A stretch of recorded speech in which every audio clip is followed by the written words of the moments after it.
Buenas tardes, mi nombre es Elías Torres, saludo profesor Andrés Bolívar, titular de la Cátedra de Derecho Civil 1.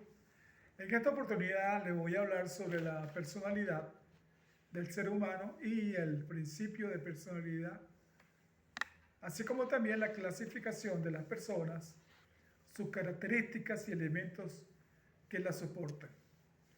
Comenzamos, sin más preámbulos, vamos a hablar sobre la personalidad del ser humano. Este término de personalidad se entiende jurídicamente como la aptitud para ser sujeto de derecho. Al ser persona se tiene personalidad, haciendo referencia a la cualidad o actitud para ser titular de derechos y deberes jurídicos, a la cual se le llama personalidad jurídica.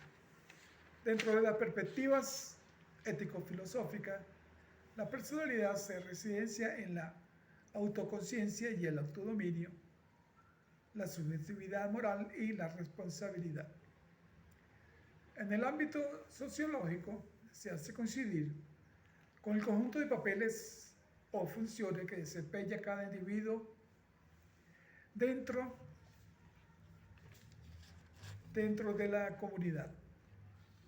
La personalidad también se define como la cualidad constitutiva diferencial que separa y distingue a una persona de otras. La personalidad del ser humano se comienza en el momento de su nacimiento. Este es el criterio universalmente aceptado. El artículo 17 del Código Civil, el cual indica que el feto se tendrá como nacido cuando se trate de su bien y para que sea reputado como persona hasta que haya nacido vivo. El principio de personalidad es la constitución física, el temperamento, la inteligencia, el carácter moral. Es el conjunto de características morfológicas, fisiológicas y bioquímicas que caracterizan al individuo. El desarrollo de la personalidad se puede ver influido por varios factores o aspectos tanto ambientales como de la propia persona. Por un lado, las situaciones ambientales extremas a la personalidad que puede provocar para fines legales. El Código Civil distingue entre personas naturales, personas físicas o seres humanos y personas jurídicas. De acuerdo a la personalidad, en el Código Civil, como sinónimo de personas, es la posibilidad abstracta que tiene toda persona para actuar como sujeto activo o pasivo en las relaciones jurídicas. Pero por esto se dice que la personalidad es la aptitud para ser sujeto de derechos y obligaciones. Los derechos de la personalidad son los derechos subjetivos, que se dirigen a proteger la integridad del personal del ser humano, tanto su vertiente física, vida, integridad física, como espiritual. Estas son como tal, el humor, la intimidad, la imagen, la identidad.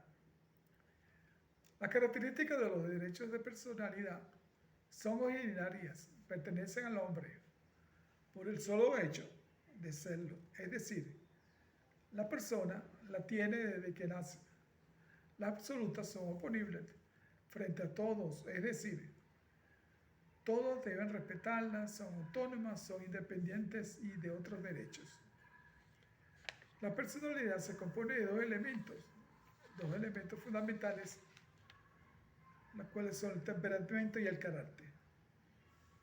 Este está formado por ideas, por los valores, las aptitudes personales y sociales. El temperamento está formado por tendencias, instintos y sentimientos vitales.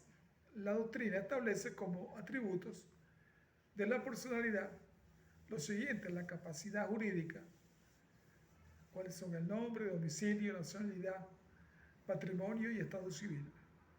En cuanto a la persona física, así como todas ellas, excepto el estado civil con relación a las personas morales. Bueno, sí, profesor, de grandes rasgos, esto es el principio de personalidad. Gracias por su atención y nos veremos en otra oportunidad. Muchas gracias. Hasta luego.